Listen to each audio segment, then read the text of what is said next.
Fala galera do Pequeno Príncipe Avante, turma do 8º ano da tarde.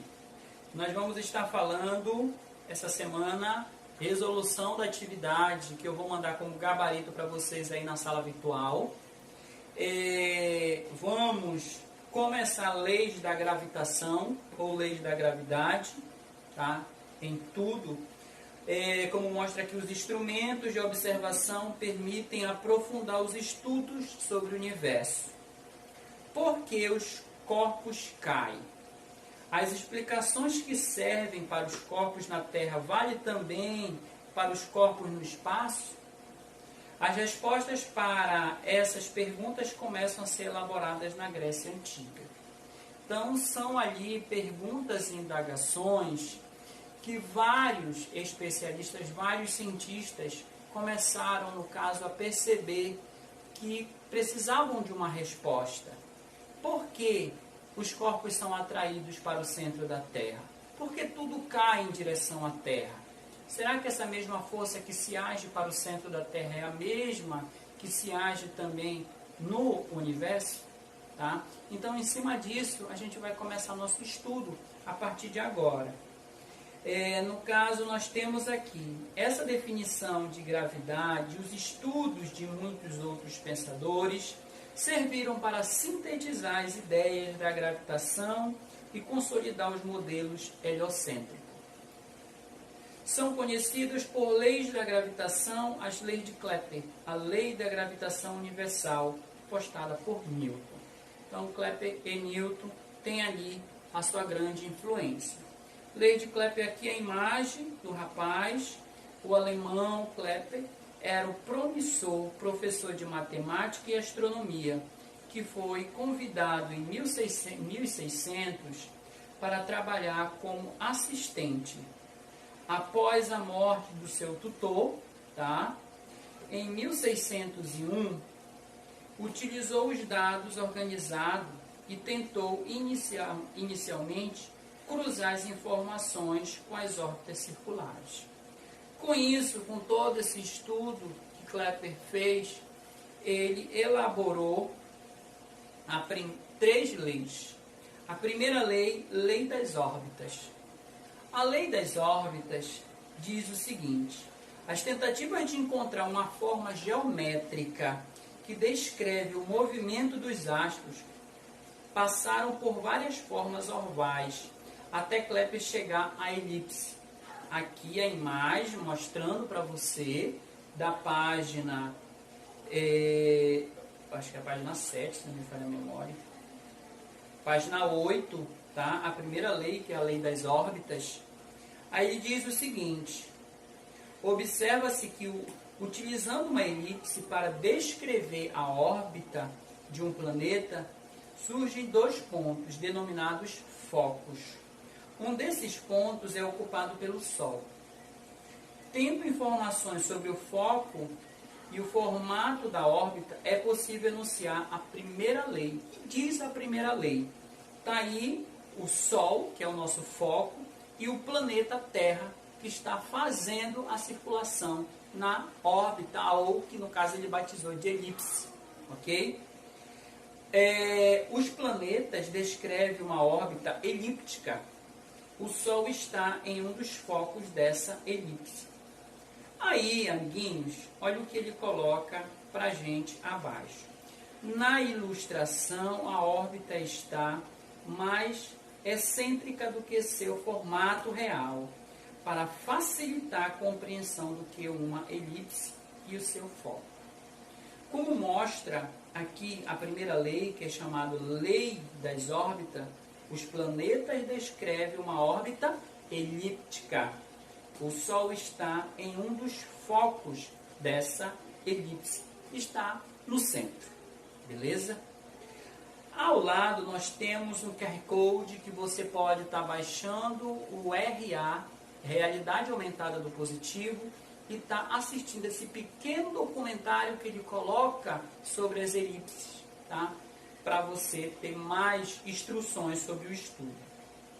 A órbita dos planetas é pouco excêntrica.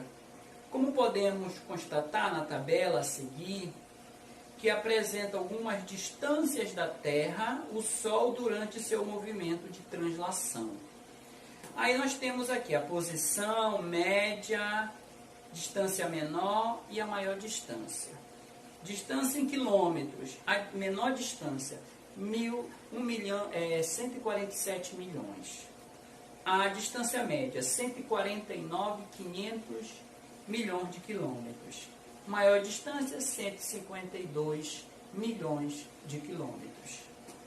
Bilhões de quilômetros. Elipse e os museus de ciência. Você pode estar dando uma aprofundada nessa parte de ciência aqui e observar esse grande segredo que se tem na parte dos museus. Tá? Não esqueça de fazer isso. Leis de Kepler, continuando a lei das áreas. Tá? Lei das áreas, definição da lei. O segmento da reta que une o Sol a determinado planeta cobre áreas iguais em intervalo de tempos iguais. Vou repetir para você, tá? O segmento de reta que une o Sol a determinado planeta cobre áreas iguais em intervalo de tempos iguais, tá? Vamos lá, vamos para a explicação do rapaz aqui sobre esta segunda lei, que é chamada Lei das Áreas.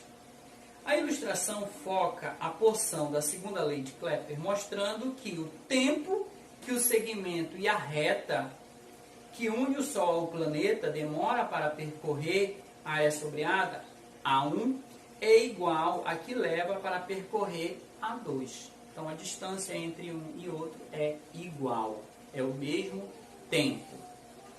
Em outras palavras, as duas áreas representadas na ilustração têm o mesmo tamanho e o tempo que os astros levam para percorrer cada um dos arcos é igual, tá? Grifa aí no teu livro para você não se perder nessa segunda lei, beleza? Dessa maneira podemos concluir que astros que se movimentam com maior velocidade quando estiver mais próximo do Sol, no periélio, pois percorre uma distância arco A e B maior que no afélio, arco D e C, do mesmo intervalo de tempo. Embora os arcos tenham tamanhos diferentes, as áreas internas compreendidas entre os raios são iguais, tá? As áreas, o tamanho delas são iguais. Mas periélio, diferente do afélio, no caso, no periélio aqui é maior, tá? Pois percorre uma distância maior aqui, então é mais próximo do Sol, tá? O afélio já é mais distante do Sol em relação à sua distância, não em relação ao seu arco, a elipse, ok? Terceira lei de Kepler, a lei dos períodos. A razão entre o quadro do período de translação de um planeta e o cubo do raio médio de sua órbita é igual para todos os planetas do Sistema Solar. Igual para todos os planetas do Sistema Solar. Beleza? Olha só. Isso quer dizer que há uma relação entre a distância de um planeta em relação ao Sol e o tempo que ele demora para completar uma órbita. Em média, existe ali uma distância astronômica, tá? Entre a distância da Terra para o Sol, que em média 150 milhões de quilômetros, que é uma distância astronômica. Como ele mostra aqui, mas ele diz, né? Quando se aplica a terceira lei, é comum adotar o raio medida da Terra como igual a uma unidade astronômica. Então, a unidade astronômica de distância entre o Sol e a Terra é a unidade de exemplo que é utilizada até hoje para medir esse espaço. Então, o que diz essa terceira lei é que o quadrado do período de translação de um período do planeta é o cubo do raio médio, tá? Que sua órbita é igual para todos os planetas do Sistema Solar. Aí mostra a ilustração para você mostrando o periélio, é a menor distância entre o ponto da órbita de um planeta no caso, o planeta e o Sol. Afélio é a maior distância entre o ponto da órbita de um planeta e o Sol. Tá? Raio médio, ele coloca, é o valor utilizado para aproximar a elipse e uma circunferência. Tá? Não esquece desse detalhe. Bem, aí nós temos, na próxima página, página 10, Lei da Gravitação Universal. O que é a Lei da Gravitação Universal? Aqui mostra, galera, o Isaac Newton, através de uma simples observação, que ele viu uma maçã. Olha só o que descreve aqui. Você já ouviu falar sobre o mito de Newton. A queda da maçã?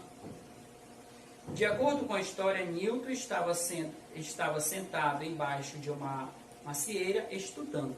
E ele observou a maçã caindo.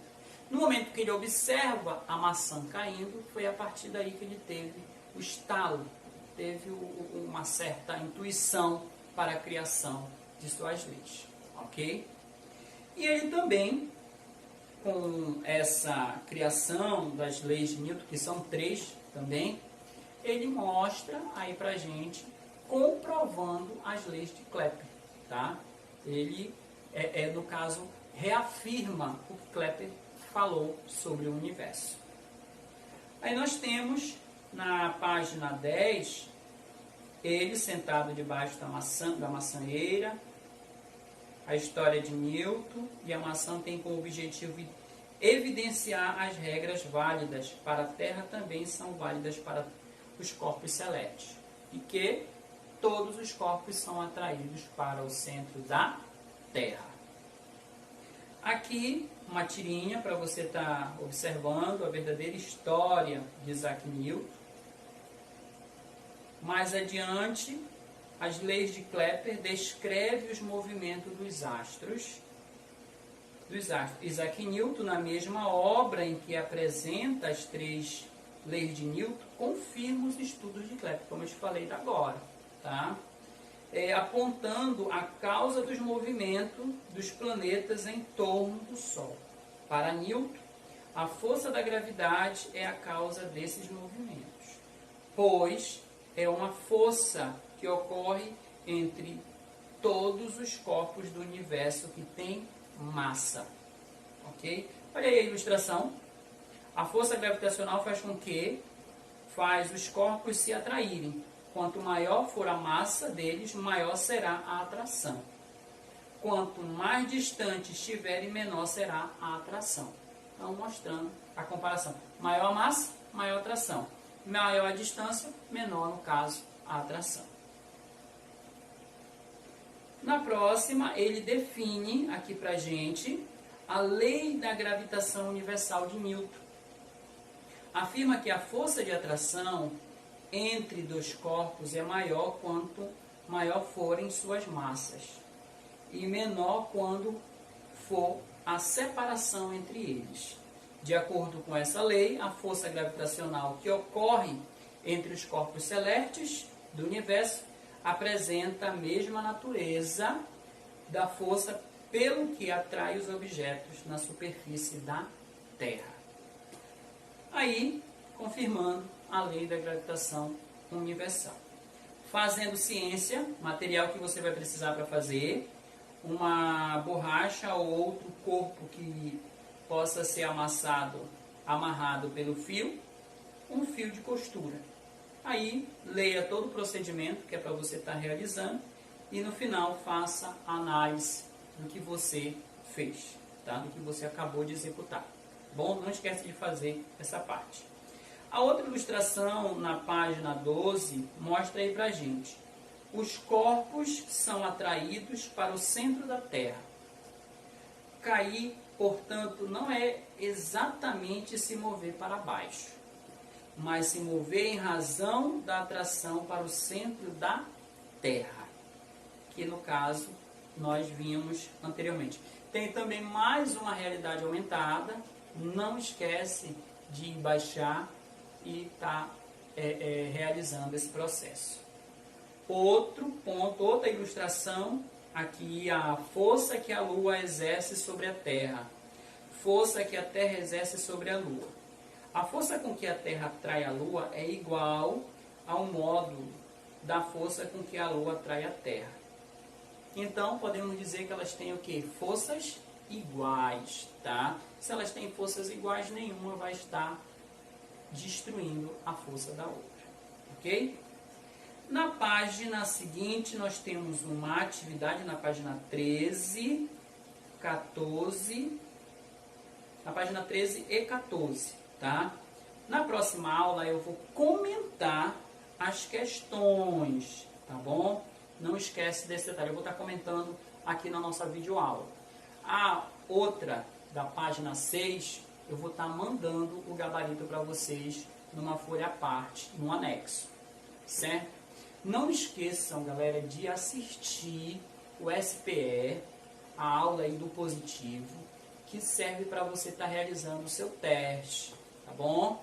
Então é muito importante você estar assistindo e toda a aula. Não pula o vídeo, não passa as principais partes somente, tá bom? Assiste todas, certo? Meu muito obrigado e até a próxima.